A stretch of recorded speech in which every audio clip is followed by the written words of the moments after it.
โอ้ยเห็นแต่กะอีตนจะได้นางเอ้ยอีตนสงสารเนาะพี่น้องเนาะเห็นเดือนไปไสก็เจอแต่นางแดมเนาะหรือว่าข่าวเอ่อขาหันศพนี่แหละแฟนขาหันศพนี่แหละพี่น้องเอ้ย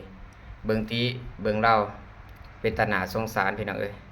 คนมักจบบักงามเนาะโอ้อยู่กันมา10 ปีบ่ต่ำกว่า10 ปีก็สิบ่คิดแน่บ่เนาะบ่คิดที่ตนกันแน่บ่ อ่าทอเสียวกี่เด็บมือก็เอาเนาะอ่าสิ่งที่เราบ่คิดก็คือเราน่าจะบ่ปกติเพราะว่าตามเบิ่งจากการสืบสวนสอบสวนของเจ้าหน้าที่อะเราเว้าเสะเดอเสะเดว่าเว้าไปเลยไปแหละบ่ค่อยสิปกติเบิ่งเราอืมคนมันเมิด8 ล้านเนี่ยบ่จักจังหรอกพี่น้องเอ้ย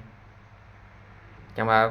เวรกรรมวิสันเดจังว่ามาเป็นสิเนาะโอ้ยแต่อีโตนสงสารนางขอให้นางไปสู่สุคติ ที่ดีที่งามเด้อพี่น้องเอ้ยข่าวนี้สลดสังเวชใจแห้งพี่น้องอ่า